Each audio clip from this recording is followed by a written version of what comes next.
My name is Herb and I'm an alcoholic. Welcome to our official start. We had our orientation last week, both Monday and Tuesday.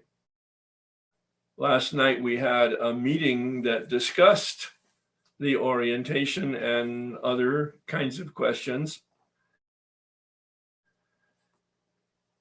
Tonight is a very different approach for me.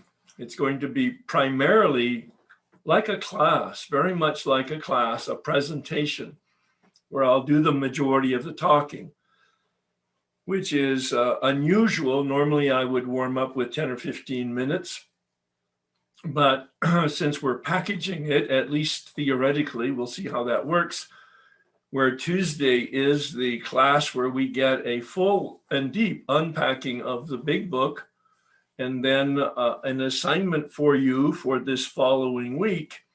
And then on Monday, if you choose to come, we'll have a discussion about that. Different people will choose different styles of the combination. Some will come only till Monday because it's a great meeting. Some will come only to Tuesday because they just want to hear the information. And some will mix and match, and some will come to both. And it makes no difference to me. Obviously, you need to have a plan as to what it is you're going to do. I'm going to start with the set-aside prayer, but first I want to get some track with regard to how we're going to start the meeting. Typically from now on, there will be some PowerPoint involved with the class presentation. And as you know, we're looking at 12-step spirituality, and I've asked you to pray that set-aside prayer. Einstein indicated that the consciousness that created the problem cannot be the consciousness that solves the problem. Last week, I gave you a quote from the big book on page 58, which reinforced that, setting aside of old ideas so that you can come to this work with a clean whiteboard, a clean slate. One of the reasons I asked you to have a clean, unmarked, unhighlighted big book was so that you don't bring the information and the knowledge and the experience from yesterday or last year's work or previous work to this workshop, that you're willing to have actually a new experience.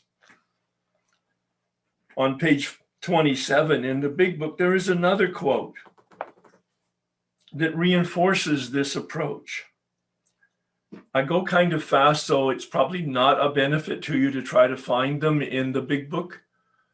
You're welcome to do that, but you're probably better off making a note as to the page and then finding it later. It's your choice. I have no rules about this.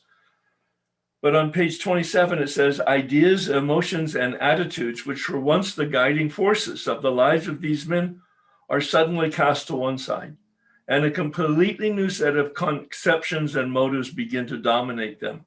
And Bill calls that an emotional rearrangement. So I'm asking you to pray this prayer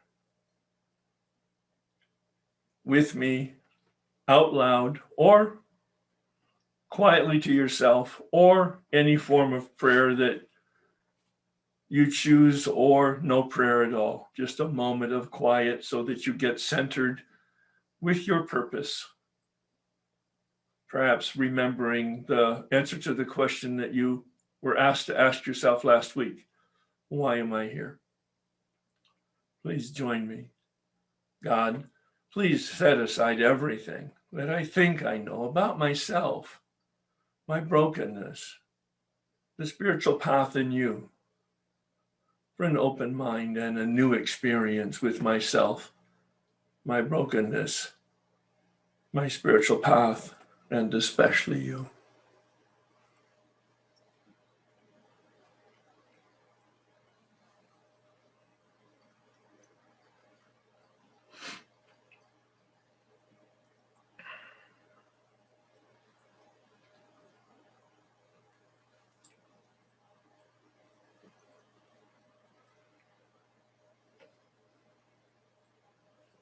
I mentioned last week that in the hospital program that my wife was in 1984, I learned a whole new approach to having an experience.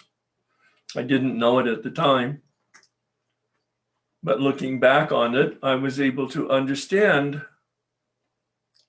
the pedagogy, the method of study, or the methodology, the method of having a new experience. And they asked me to ask myself a question. Joe and Charlie have a great sense of humor in unpacking the big book, not the least of which was when they said, the book is filled with questions, and you'll recognize the question. I don't know, I'm not doing that. And you'll recognize the questions because there's a question mark at the end of it, at the end of the sentence. Treat it as a stop sign. The question, treat it as a stop sign, the question mark. And ask yourself that question. They asked me to ask myself, what was my relationship with alcohol? I have asked you to ask yourself, why are you here? And what is the primary source of your suffering? If you weren't here last week, now's a good time to make a note of that, those two questions, and date it so that sometime toward the end of the workshop, November, December, I will ask you to go back and take a look at what you wrote. What was your level of consciousness? What was your level of awareness of why you had come to the workshop? You'll be looking at it 12 months later, 11 months later. And what was your primary source of suffering? I didn't ask you what your primary suffering was. That might be all too obvious, but it's usually symptomatic. This workshop is a deep dive underneath the underneath the underneath. Literally, in step 4, we will be penetrating the unconscious. One of the reasons I ask you to read and acknowledge that participant agreement is because of that. That there will be embarrassment, there will be suffering, there will be some negative things that are uncovered and discovered.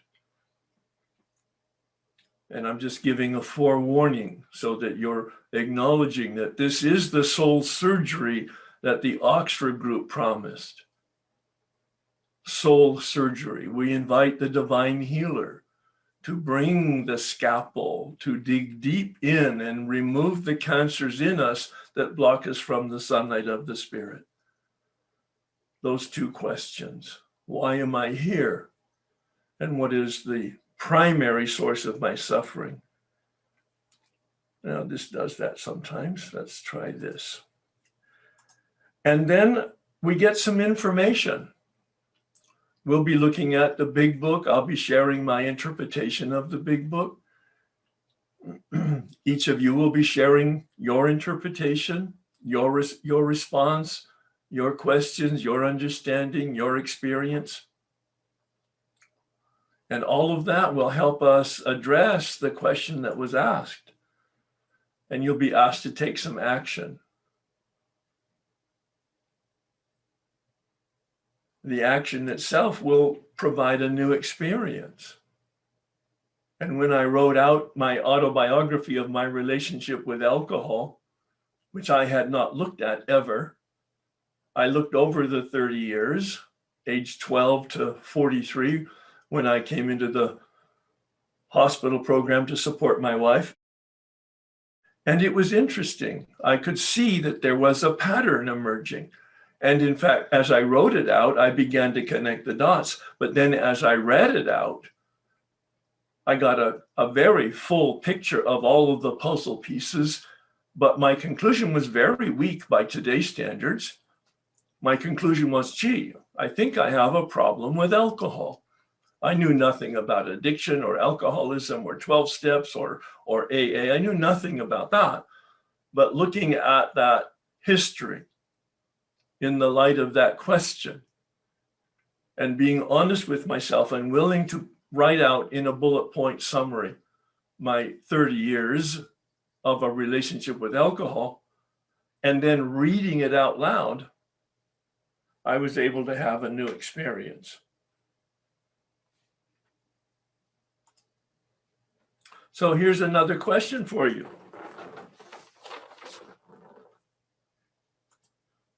Is your life currently today serial suffering?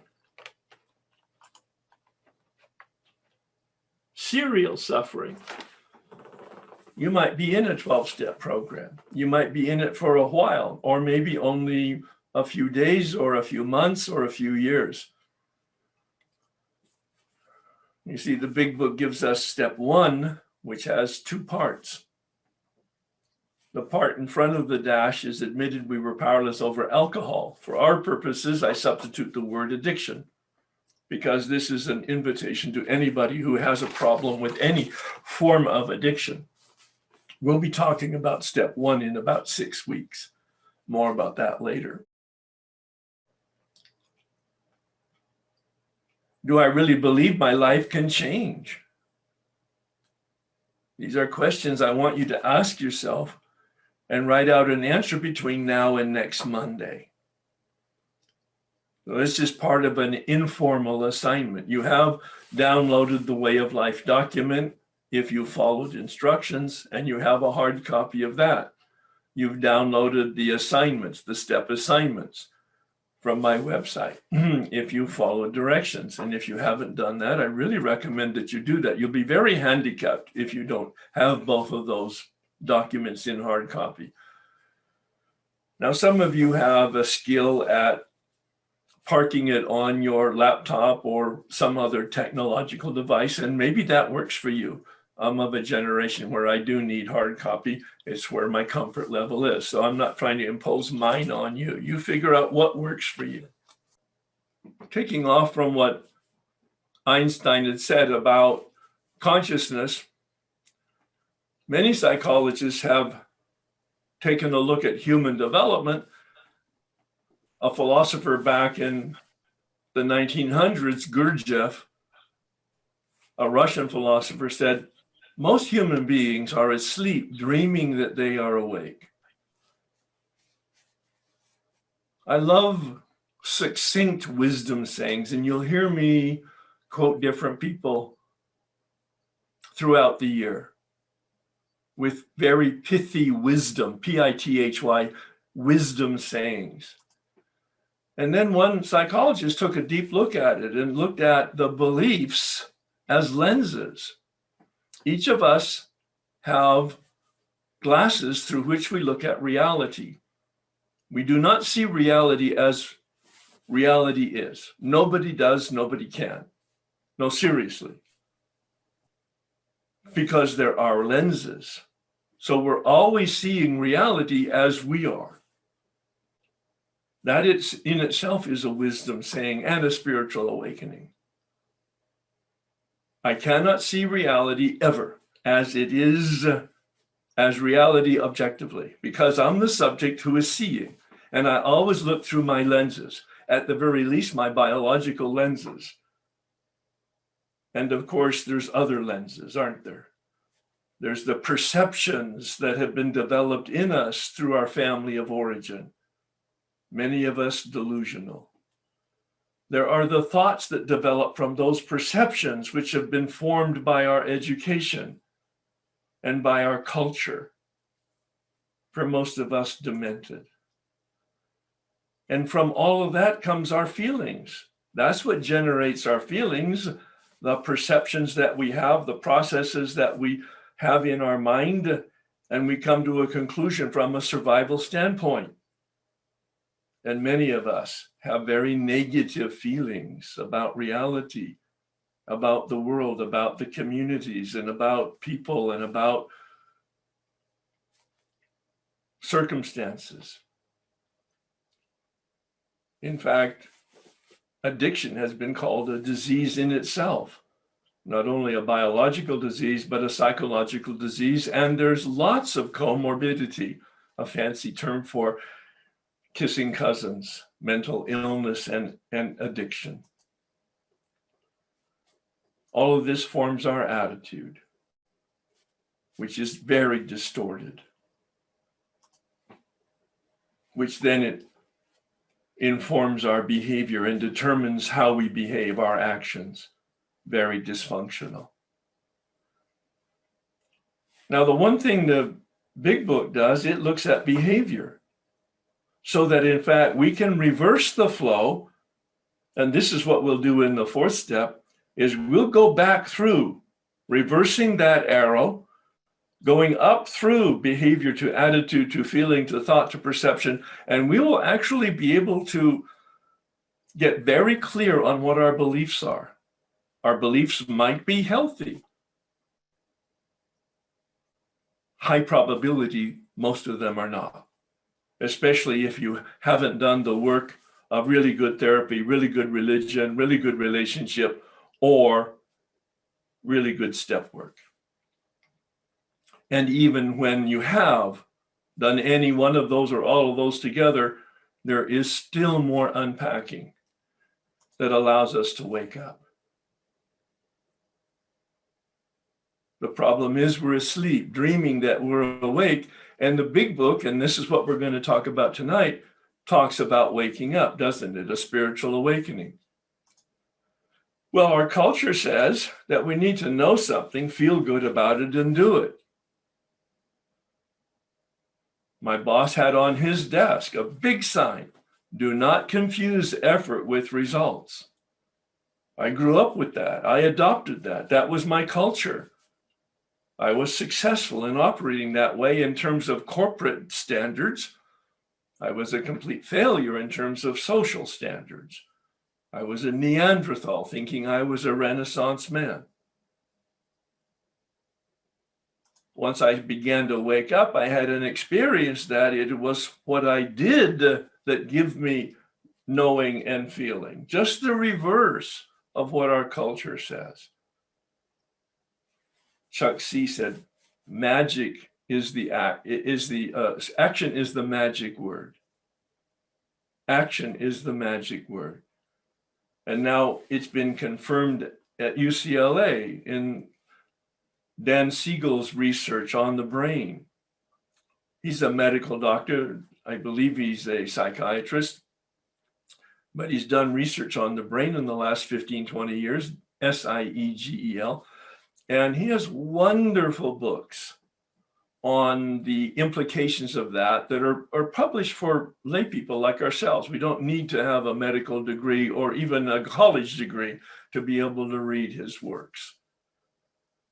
And he has determined that when we do differently, we change our biology. When we do differently, we change our brain.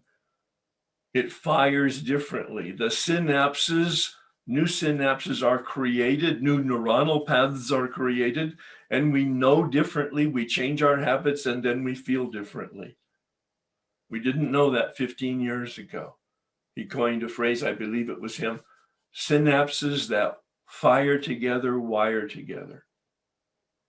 And now good sponsors, and you've heard it in the rooms, I'm sure, it doesn't matter what you know, it doesn't matter what you feel, it does matter what you do. And when you do differently, you will think differently and you will feel differently. This is a process. I reviewed it a little bit last week. It has its own methodology. We start with prayer. I have recommended that you pray the set-aside prayer every morning. Many of you do not have a daily, consistent prayer practice. That's okay. I am recommending that you begin one very simply with just the use of the set-aside prayer. And that you then, anytime you sit down to do any of the work assignments, that you pray that set-aside prayer. So 2 times you will be doing it potentially in a day. In the beginning, when you begin your day, set aside. When you sit down to do any aspect of the work, pray a form of the set aside. Now, do I pray that formal set aside prayer that was illustrated in one of the PowerPoints earlier? No, I don't do that. And 25 years I've been praying it on my own from a card or with you in a group, and I've never memorized it. I've never attempted to memorize it. But I have my own that came to me when I wanted an easier, more a prayer that I could remember. Holy Spirit, that's my address to the power in the universe that I don't know what it is. I just hope that it is. And when I look over my shoulder, I get confirmation that it might be true. Holy Spirit, release me from up till now. Detach me from after now. And allow me to be fully present in the now. For some reason, that prayer came to me and I've never had to memorize it. It's just part of me because it makes total sense. Prayer is not about words. It's about my intention. And my intention is to be a clean white slate every morning so that the energy of the universe, when I'm in alignment with that flow, can ride on me for the day. Can give me the invitation, can give me the guidance, can give me the confirmation as to who I am and what I'm to do today. Not that I'm thinking about it, but that's my intention that I start out. And in the evening, when I'm reviewing quite casually my day, I check it all out. How did that go today? Of course, part of our journey is reading the big book. That's our textbook. That's our primary textbook. You may choose to supplement it with anything that you want. I have some recommendations, obviously, the 12 and 12. Bill wrote that 12 years after he published the big book. The big book was published in April of 1939. The 12 and 12 was published in 1951. Bill had 12 years there where he had experience with the big book and people's experience with it and him helping other people with the steps as he had articulated them in the big book. Prior to that, there were no 12 steps. There were only the 6 steps of the Oxford group. I think one of the stories has the list of steps as they probably were. Page 263, make a note of that. It says in the story, written by an alcoholic for the big book, but had been exposed to the 6-step process prior to the publication of the big book. Number 1, complete defation. Number 2, dependence and guidance from a higher power. Number 3, moral inventory. Number 4, confession. Number 5, restitution. Number 6, continued work with others. Now, the text here says continued work with other alcoholics, but that, of course, was not the 6th step in the Oxford group. They actually didn't like alcoholics. It was an accommodation to Roland Hazard that they allowed him, because he was a Christian and a millionaire, they wanted people of influence in the group. So they said, well, why don't you join us and it might help you with your alcoholism? And he got sober. And he's the one, Roland Hazard, that reached out to Ebby Thatcher, another millionaire who came to the Oxford group and got sober. And when he met Bill in that oft repeated story about his kitchen table, he was 2 months sober in the Oxford group because he had worked those 6 steps out of the Oxford group and been released from his addiction. And that's what he did with Bill in the hospital. Bill went to the Oxford group meetings drunk every week whenever he went. Most of the time he had had a few drinks, and sometimes he was even quite inebriated. So he didn't work any steps before he went into the hospital. And on December 11th, 1934, he went into the hospital. On December 12th, Ebby shows up the next day. Bill's still detoxing. Bill was drunk when he went in the hospital the prior day. And Ebby went over those Oxford group steps. And you can see that in Bill's story on page 13. Just a summary of it, but it gives you the complete confirmation that Bill did those steps in the hospital in his second day of hospitalization. And then on page 14, the very next day, December 13th, I think, Bill had his powerful mountaintop experience, illustrated in a paragraph there and in other AA literature described in about a page and a half. He had his spiritual experience. That's what it was, and that's what he called it. The very first printing of the very first big book, April of 1939, step 12 read, having had a spiritual experience as the result of these steps. Well, when the book got distributed to people and they said, well, gee, Bill, do we have to have your experience, that mountaintop mystical experience? You felt like the room filled with white light. You were drawn to the top of a mountain. A clean wind blew through you. And you knew immediately after it was over, it lasted about 20 minutes, the room filled with light. You had a complete sense of oneness with the Creator. And at the end of that 20-minute period, you knew absolutely that your alcohol problem had been taken away forever, and that your life's mission, your destiny, was to carry that message to other suffering alcoholics. Do we have to have that, Bill? And Bill goes, oh my goodness. He had read by then William James's Variety of Religious Experiences. So he knew that his was a very exceptional experience. That the majority of people have something that's quite less dramatic. No white lights, no sudden noise, no voices, in fact, most people don't even know they've had it until down the road when somebody says, hey, you've been changed. And so Bill, in the second printing of the first edition in 1941, changed step 12. It's the only substantive change in the words in the big book, pages 1 through 164, that have ever been made, substantive. They've changed numbers and dates, but they've not changed the substance of pages 1 through 164. They've changed the stories after 164, but not the material between 1 and 164. But they changed step 12 to what it currently reads, having had a spiritual awakening. And then he put in Appendix II, which we're going to look at in a minute.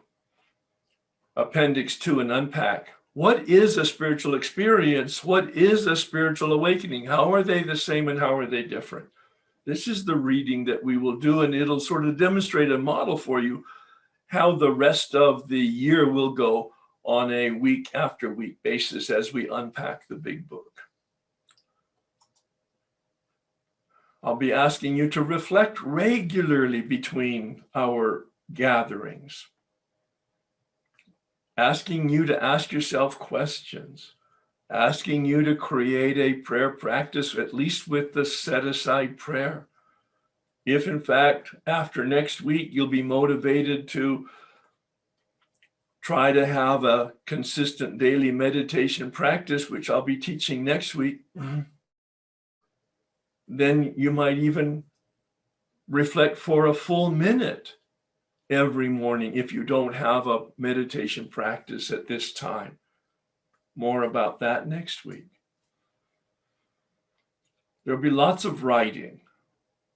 As I experienced in that hospital program, they asked me to ask myself the question, to reflect on that question, and then to write out my answer. And that was really an important part of pulling those puzzle pieces together, as I mentioned. But the most important part, quite frankly, was the discussion, where I said it out loud to the men in that room that they had. They were all inpatient alcoholics. I didn't know that at the time. They were all there for their own drinking problem. And the hospital staff had the good sense to put me in there so that I could get their feedback, get their questions, get their challenges. And I don't know why I was open to all of that, but I was willing. But that's our process. There it is right there. You can take a look at that in the Way of Life document. I have it listed there as the process that we go through. I've mentioned that, though, up till that point, I had done an awful lot of studies in academics and human development, graduate education in philosophy, a graduate education in theology. I had been a monk for 7 years. 7 years, from 17 to 24. I was cloistered in a monastery of silence. I loved it. I did determine that I wasn't going to be much of a monk by the age of 24, so I left. But I had a lot of information. I studied psychology and did all the therapy stuff that you do in order to become a therapist, and I never became a therapist. But I had that background and that information, and it didn't help me become a better person. I was an informed person on the outside, but I was a deformed person on the inside. And I didn't know that I didn't know, and I couldn't see that I didn't see. And this man who helped me with the steps said, "You have a lot of information, Herb, but you have very little transformation." 4 years sober, having a sponsor that I called every day, going to a meeting every day, being in step studies and book studies, but never really applying them to myself because I didn't know that that's what you did. I thought you just got information and you sounded good and you shared it with people to help them understand also. I didn't understand that we applied it after our discussion to our personal behavior, that we take responsibility for our thinking, that we take responsibility for our thinking, and most especially in life-changing, a spiritual awakening, we take responsibility 100% for our behavior. And this man said, let the information go from your head through your heart to your feet. And that way you'll have an experience. I didn't know what he meant, but I was willing to make the effort. And when I was given later on the set-aside prayer, it made all the difference in the world, because in fact, I couldn't set aside my knowledge and my information and my experience. Even though I wanted to be a clean whiteboard, I couldn't. But when I prayed the prayer, I was given the gift of a whiteboard and new experience, being taken to places that I actually didn't know existed. So here I am again asking you to reflect. Where is your life not working? These are questions that are in the Way of Life document. I'm not asking you to answer them tonight. I'm asking you to consider them between now and next Monday. Between now and next Monday. If you're going to join us on Monday, that's great. If you're not, that's sort of the rhythm that we'll have. I give an assignment on Tuesday, you have all weekend, and then Monday, if you choose to, you can come and you can share it, or you can hear other people sharing on their reflections and their experiences with these questions. Where is my life not working? How effective have I been? My suspicion is because you're here, even though you know that there's been some improvement, there's a lot more that's available to you. Do I really want my life to change? That echoes the question that was asked a little bit earlier.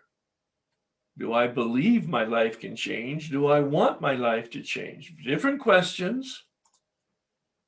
And specifically, what would I like to change? It would be really good if you got that on paper.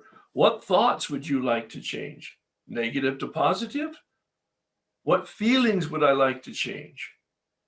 Hopeful versus depressed? What behavior would I like to change? Maybe I'd like to be a person of integrity, a person who says what they'll do and then they do what they said. That's my layman's definition of integrity.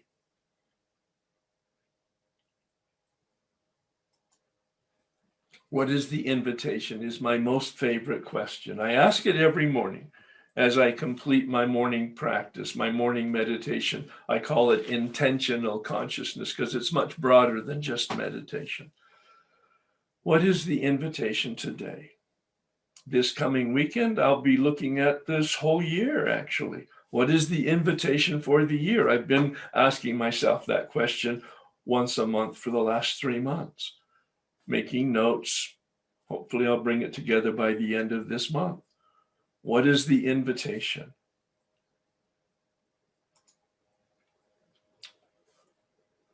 The 12-step methodology is the best methodology for human development and human change I've ever come across. I've been exposed to most of the human development methods and disciplines and schools and theories. I'm a student of human development. I was a seeker, even in AA for the first 4 years. I didn't realize I wasn't a finder. And in 1988, when this man took me through the steps and I finished step 9, and I looked back over my shoulder at the journey that I'd had with those steps and the experience that I'd had and the shift in my consciousness, I knew that I had been changed. For the very first time, I was aware of and could in fact describe, as I will over time throughout our journey, the specific processes and the specific experiences and the absolute measurability of the changes. There is no doubt about the evidence from my standpoint, and then anybody who knows me or knew me, and especially my family. One of the wise men in the program when I first came in, Frank, he said, there's only 2 sides to the program of Alcoholics Anonymous. There's only 2 sides. He kept it really simple. He was a very bright man, and a very articulate man, and a very crazy man. But it all gave him such a charisma so that you could really hear him and want to listen to him. I went to meetings if I knew he was there, because that's the kind of person that, number one, entertained me, certainly, but really impressed me and informed me and helped me. And he said to the group that day, there's only 2 sides to the program of Alcoholics Anonymous: the spiritual side and the outside. There's no spiritual side to the 12-step program. It's all spiritual, because it's about a process that brings us to power. You get to define what power means, but that's the point. From my standpoint, spirituality means a relationship. That's why it's on the slide here. The steps look like they're linear steps, and many people describe them, and you see little staircases going up, and it's a wonderful picture. But now that I've done the steps 3 or 4 times over a 20-year period, and I look back over my shoulder, I notice that it's not linear at all. It's a spiral staircase, because I keep meeting myself again and going deeper each time, like the drill of an oil well. A relationship with power. That did not happen to me until I was 10 years sober. I had a spiritual awakening in 1988, 4 years sober, but not because of steps 2 and 3. It was because of step 4. And the spiritual awakening consisted not in any new relationship with power or God or understanding of either of those, but it was more an understanding of myself, embarrassingly so. and a willingness to change my behavior and an ability to actually change my behavior. But now I know that the first 3 steps are intended to give us a new relationship with power. Bill uses the metaphor of a rocket launch on page 25. I referred in a very informal throwaway line in the last couple of meetings that we've had together that we're on board and we need to strap up, buckle up. Many of you will need shoulder straps because this is going to be a rocket launch. Now, the metaphor is so powerful because we have to get into the rocket, but then the rocket is going to take us to where the rocket is destined to take us. We have very little control over that. We might be able to manage the levers a little bit and influence the trajectory, but the rocket's going to determine where we end up. That second stage of the rocket is a relationship with myself, steps 4 through 7, identifying all of the clouds in us that are obstacles to my relationship with my true self. All those things I described in the belief, the problem, asleep, the perception, the delusions, the demented, the deformities, those were all survival mechanisms on our part that worked for a little while, but not long term. We built a cinder block wall as a wall to protect us for our survival and safety. And most of us today, if you've answered that question about suffering, have come to begin to realize that that wall is not a safety wall behind which we are safe and secure. It's a prison wall that binds us to ourselves and isolates us from humanity and reality. And the final stage of the rocket launch, steps 8 and 9, to identify and then dissipate the clouds in us that block us from our relationship with others. A 3-stage rocket launch. I'll be defining them and holding that metaphor throughout the year because it's so powerful. We'll spend most of the time on steps 4 through 7. Although we'll spend at least a couple of months on step 1 when we get there, and we won't get there until 6 weeks from now. I'll tell you about that in a minute. I'll give short shrift toward the end of the workshop to steps 10, 11, and 12. I'm going to give you an overview of those at the beginning, in fact. We're going to start with step 12.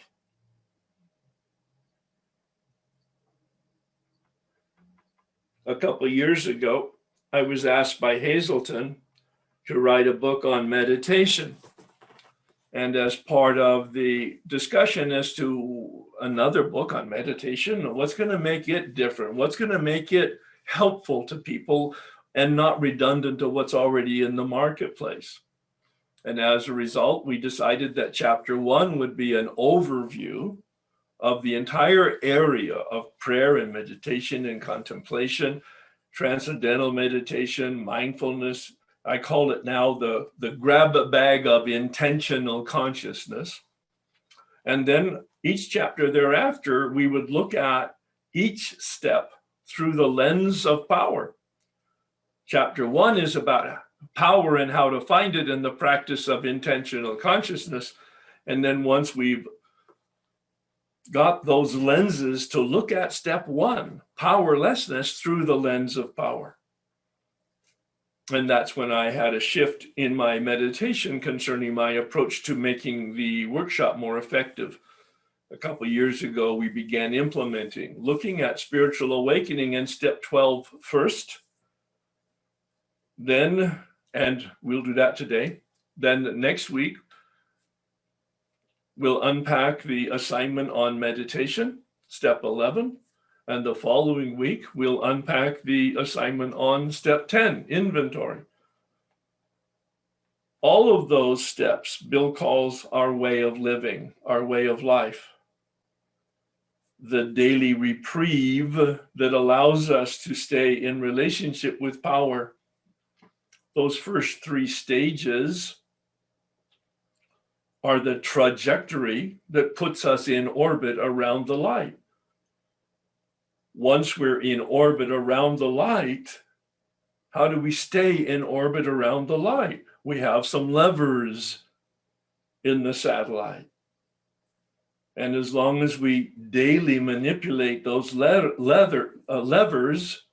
we will stay in orbit, because otherwise gravity in one direction or another will move the satellite off the trajectory of being in orbit around the light. Step 10, a spot check inventory to see what the obstacles are to staying in orbit. Step 11 is the guidance that we need in order to have the power and the light and the source to continue the journey and to know where we're going and to have any type of effective action. And step 12, of course, is the practice of principles, primarily helping other people, not just in a program, not just in our fellowship.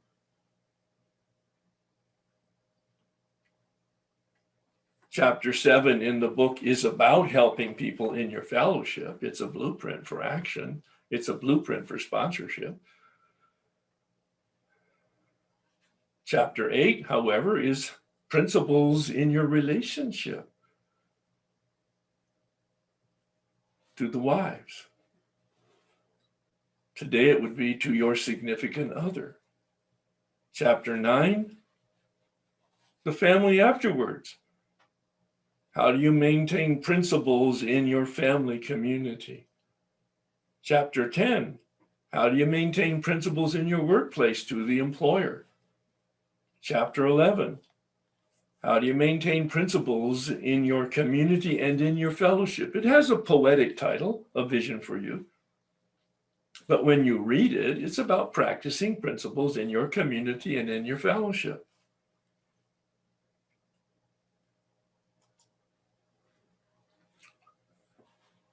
This brings us to step 12. Having had a spiritual awakening as the result of these steps. What does it mean? Well, that's where we come to unpack the spiritual experience. Appendix II.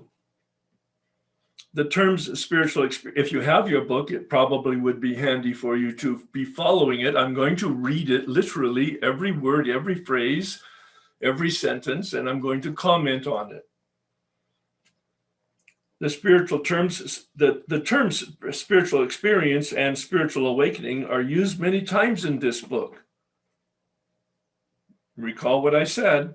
Spiritual experience was the phrase he used in the first printing, and in the second printing, first edition, second printing, 1941, he changed step 12. That's a pretty significant change from spiritual experience to spiritual awakening. Upon careful reading, they show the personality change sufficient to bring about recovery. There's the common definition. They are both the same. Spiritual awakening, spiritual experience, they are exactly the same thing in terms of the product. What do? They create a personality change. We're talking about a radical, coming from the Latin radix, at the root. A radical change in personality, sufficient to bring about recovery from alcoholism. That's the promise of the first 9 steps, articulated on page 84 and 85. We are placed in a position of neutrality. I'm quoting. We are placed, hear that? It's a grace, it's a gift. We can't earn it, we can't grab it, we can't get it, and we can't lose it.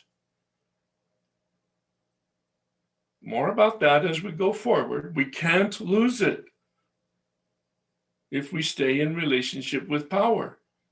But that's where he says we have a daily reprieve. contingent on the maintenance of our spiritual condition, the best kept secret in the 12-step rooms. Most people do not understand unmanageability. They connect it to addiction. Well, of course, if you're practicing your addiction, your life is going to be unmanageable. But that's not the intent, as I interpret it, of the big book. That's why there's a dash and not an and. Admitted we were powerless over alcohol, dash. That our life had become unmanageable. The doctor's opinion uses the phrase restless, irritable, and discontent. That's not addiction necessarily. I know people with 1 year and 10 years and 20 years in the program, sober continuously. And you wouldn't want to strike a match next to them because they're dry brush.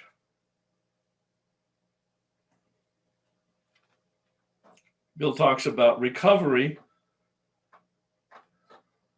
in terms of the first half of the first step. In fact, he uses the term recovered. We'll look at that later on. It's in the title page. How many thousands of men and women have recovered? Past tense. Page 84 and 85 have been placed in a position of neutrality. For my interpretation, that's about the body and the mind. The body that's subject to the allergy and the mind that's subject to the obsession. Once you have a relationship with power, you live behind a spiritual shield. That's the orbit around the light. But you can't stay in orbit around the light unless you do daily inventory, daily meditation, and daily helping of other people. More about that later. Nature of a sudden and spectacular upheaval. That's what Bill had implied in the first printing, because that was his mountaintop mystical experience. A sudden revolutionary change. I'm reading in the third paragraph now. An immediate and overwhelming God consciousness followed at once by a vast change in feeling and outlook. And most of us want that. In fact, some of us think that's what it is, and that's the only thing there is. And if I don't have that, I didn't get it. That's not true. That's what this Appendix II says. And that's why the words were changed from spiritual experience to spiritual awakening. Among our rapidly growing membership, such transformations as this spiritual experience, though frequent, are by no means the rule. They're not the norm. It's an exception. Most of our experiences are what William James calls the educational variety.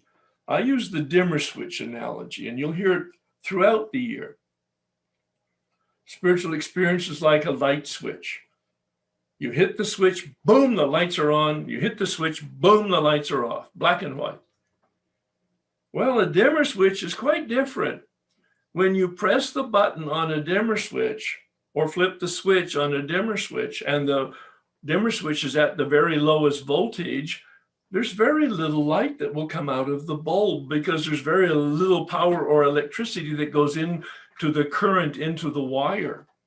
But as you turn the dimmer switch up a notch at a time, and every one of you have had that experience with a dimmer switch, actual physical light in a room, it goes up just a little bit. And if you want dim lights because you want to create a mood, terrific. If you want it a little brighter because you want to see where you're going, great. If you're reading and you really want a really bright light, you turn it all the way up and get full power.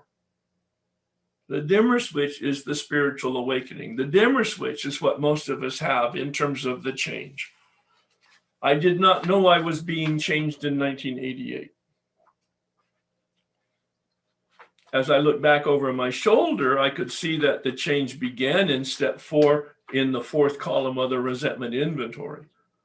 That's where I began to take a look at becoming responsible for my behavior for the very first time. And step 6 and 7 brought that over the goal line. But I didn't know any of that was happening while it was happening. I was finished with my 9th step. before I looked back over my shoulder to evaluate. I had just been keeping my nose to the grindstand or my shoulder to the dimmer switch, moving forward a day at a time, a step at a time, taking directions and getting my assignments and doing my assignments and reporting in and having those kind of dialogues. It was pretty intense, but it did take 12 months to finish those steps. But I didn't take the time to look over my shoulder during that time. I just did the work. But after I was through and I was practicing 10, 11, and 12, and I was in my meditation looking back, I could, wow, I'm no longer a Neanderthal most of the time. I'm a considerate, sensitive person, and I want to be.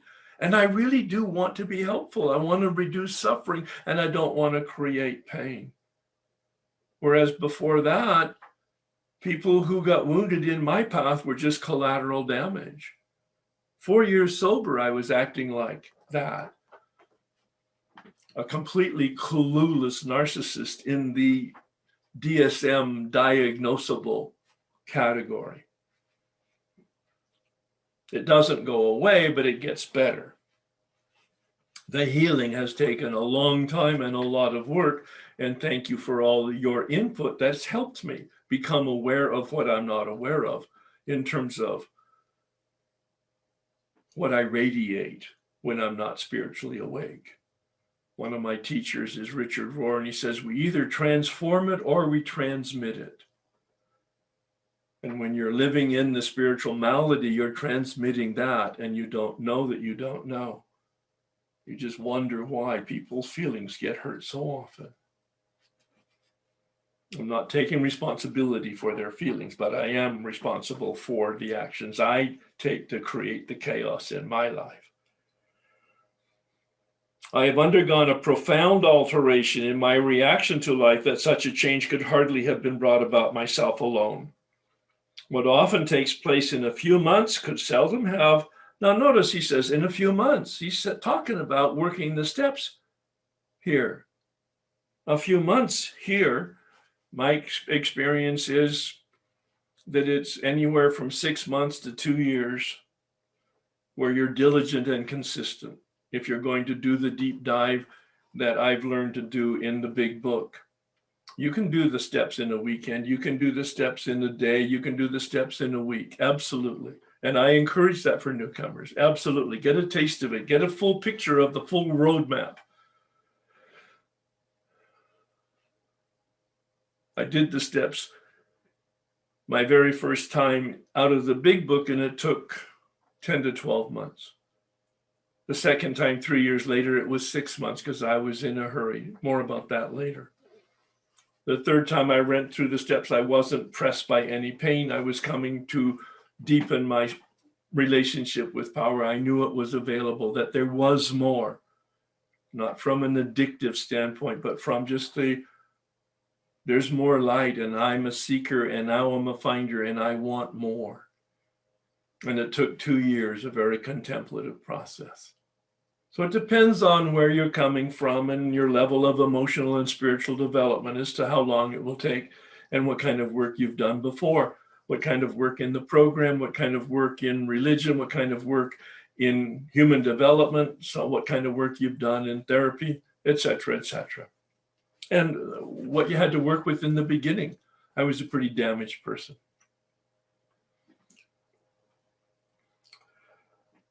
What often takes place in a few months could seldom have been accomplished by years of self-discipline. I told you a synopsis of my background.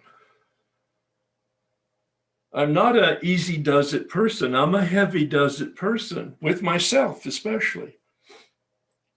With few exceptions, our members find that they have tapped an unsuspected inner resource. What a great phrase. Unsuspected. I didn't know that power was deep inside me. Inner. That this light, this power is always available to me. Step 11 doesn't say that we establish a conscious contact. It says we improve a conscious contact.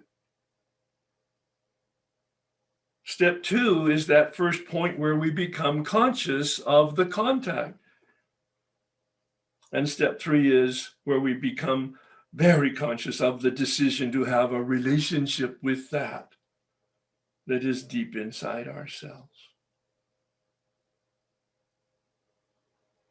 We become conscious of the constant contact.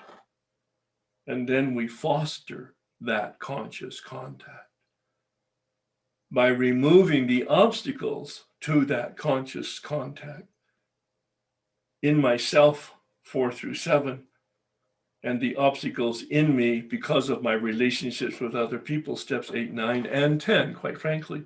Step 10 is that tool that keeps the obstacles identified and removed on a daily basis in terms of my relationships with reality and my relationships with other people,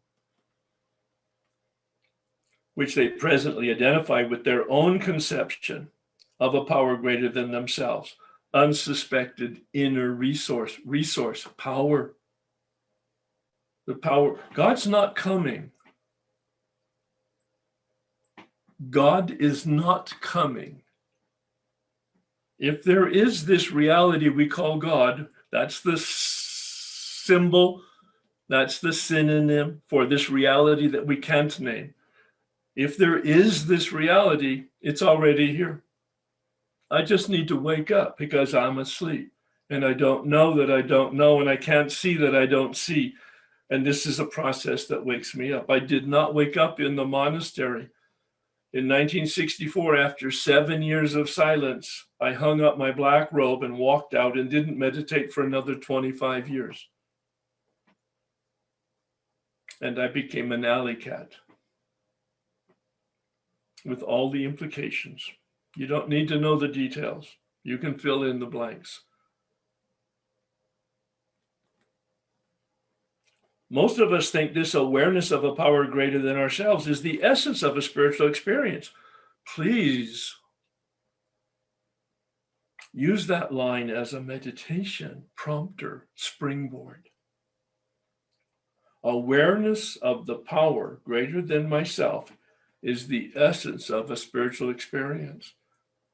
This is the power that is in me, that is available to me, that I can have a relationship with, and that will take me into the flow and keep me in the flow and allow my life to flourish instead of flounder. Bill uses the term God consciousness here. Most emphatically, we wish to say that any alcoholic capable of honestly facing his problems, that's the prelude to chapter 5, how it works, isn't it?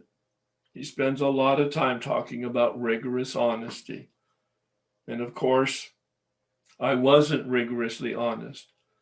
But when I heard it and was invited to it, I was willing to be it. Even though I didn't know what it meant, I was willing. My sponsor asked me to call him every day, which I did for 10 years. In that call, he asked me to tell him what I was thinking and feeling and doing. I didn't know what he meant. He said, I want you to be transparent. I didn't know what he meant. He said, I want your insides and your outsides to match. I didn't know what he meant. But every time I didn't know what he meant, I said, yes, Lloyd. I didn't have to understand it. I just had to attempt to comply with it, to not resist it, to take directions that I didn't believe in, that I didn't even understand, and that I certainly didn't feel like I wanted to do. But I did it. And I don't actually know why, but willingness was the key. As Bill says also in step 2 on page 47, he says it's the cornerstone. The cornerstone that gets laid on the foundation of powerless, no choice. That cornerstone that sets the direction for the entire spiritual arch through which we walk to freedom. That's his architectural analogy. And in step 3, he says the keystone. Step 3 is the keystone. I use the word alignment. It's not in the big book. But for me, step 3 is an alignment with reality, with power, with the flow, with the evolution of God consciousness in me. Honestly facing his problems in the light of our experience can recover, provided he does not close his mind to all spiritual concepts. Again, the echo, the resonance of spirit of set aside here. He can only be defeated by an attitude of intolerance or belligerent denial. Lots of us are there, and we're not even aware of our resistance. But when we pray the prayer with the intention of praying it and meaning it, even though we don't, and we don't understand it and we don't feel like doing it, but we do it anyway because we're asked to, and we want to get to a place that we've never experienced. And that's the promise. No one need have difficulty with the spirituality of the program: willingness, honesty, and open-mindedness. Now, many people turn that into the order of words that gives them the acronym HOW, H-O-W, honesty, open-mindedness, and willingness. That's how this works. They're essentials. This is in italics, the big book way of highlighting. Are essentials of recovery and indispensable. Indispensable. There is a principle, which is the bar against all information. The principle is that primary source from which all things flow. Practice these principles in all your affairs. Bill doesn't give us a list of those principles. In the Way of Life document, I've stood on the shoulders of other people in the program and in spiritual lives, and I've developed a list of principles, changed actually this year in step 10, because I've had a new insight to it. It changed it just a little bit. That's another point I want to make, that the assignments this year and the Way of Life document this year are for 2021. If you've got those documents from prior years, they're dated. You're welcome to keep them for historical reasons, but please download a new set. Some of the changes are not insignificant. Some of them are very typos or rewording that are not significant, but some of them are very significant. Please have a current hard copy of the Way of Life document and the step assignments. Otherwise, you won't be dealing with my current consciousness in terms of what I understand will be effective. There is a principle, which is a bar against all information, which is proof against all arguments, and which cannot fail to keep a person in everlasting ignorance. That principle is contempt prior to investigation. Contempt prior to investigation. Again, the adoption of the set-aside attitude, the set-aside prayer.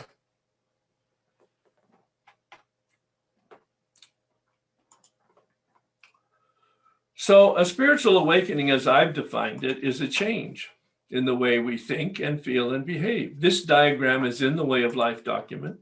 It's done to us, not by us, but notice this was added just a couple, 3 years ago with a new insight, but not without us. That's why I like the word co-creation or collaboration. Step 5 has a promise in it on page 75 at the end of the 5th step. At the end of the 5th step, there are some promises here. I'm not going to read them all, but the final line in that set of promises is, we feel we are on the broad highway, walking hand in hand with the spirit of the universe. A poetic, mystical insight on Bill's part. Walking hand in hand with the spirit of the universe. But notice, capital B, capital H, broad highway. You see, there's no place to go. We're already there. The journey is the destination. That's not an insignificant phrase that came to me as I was constructing my book on meditation. The journey is the destination. That's our invitation to be on the path of waking up. Most teachers in any type of human development or spiritual realm talk about three ingredients, three primary ingredients. One is a path, of course. We happen to have the 12 steps, which is a path. I've indicated it's not linear, it's spiral. Depending on your view, it could be going up or it could be going deeper or deeper. Either way, it amplifies the evolution of our human development. We need a path. We need a teacher. In the rooms, we call it a sponsor. We avoid the word teacher because we don't want to elevate anybody to a one up, one down relationship, and I'm not trying to do that. My role here is like a lantern. I use the term teacher, I use the term class. I hope you're okay with that. Deal with it if you're not. That's part of my directness you'll get used to. As a lantern, shine the light on the path that I walked so that you can walk the path in the light of my experience to have your own experience. I'm not one bit interested in you being a mini herb or even a maxi herb. That's not my goal. My goal is to shine the light on that path that I walk, to unpack the big book and the step process through the assignments so that you can walk it, apply the information to your life in the way that you will, and have your own experience, your own fingerprint, your own tailor-made awakening. I'm a lantern standing by the road, shining the light of my experience on the path that I walk so that you can walk that path with security and confidence and have your own experience. And then do so for others. That's implicit in my invitation. That's implicit in my commitment to you, is that at the end of this journey, that you will do the same for others. And quite frankly, if you have an authentic spiritual awakening, it's organic. You won't be able to help yourself. It flows out in a natural way, like apples on a branch of an apple tree. We just want to provide the reduction in suffering to other people because we finally found something that actually works for us. But there's lots more to step 12. Notice we started with step 12. Your assignment for next week is assignment 2. And only part of assignment 2. It has number 1 and number 2. Number 1 is to do some reading of the forewords and the preface, all the Roman numerals other than the doctor's opinion. It's in writing there. I'm not going to repeat it. That's why I have the step assignments in writing. And take your time with that using the set-aside prayer. Take your time with that. What does it mean? What's my experience with what it says? How does it apply to me? What changes? Is it in my concepts, in my feelings, or in my behavior? Is it inviting me to? And what's the overall implications of this material? Read with those questions as with a highlighter, and you will get a lot out of that material because there's wonderful history, but there's also wonderful spirituality as part of that history. And then at the end of the period of reading, which I'm going to unpack on February 2nd, so you got plenty of time, we will take a look at your answers to those questions. There's 4 of them there. Is this what I want to do at this time? Why? Am I willing to go to any lengths? And what does that mean? In what areas am I being dishonest with myself and others? I want you to ask those questions as you're reading that material. I'm hoping that the reading will take you a couple weeks to do gently, gradually, thoughtfully, reflectively, and that you'll be asking yourself those questions each time you sit down to do the reading. and you'll be highlighting from those questions. And then at the end of the reading, you'll write out some reflection on each of those questions. It might be a sentence or two, it might be a page or two for each question. That's really up to you. It's not about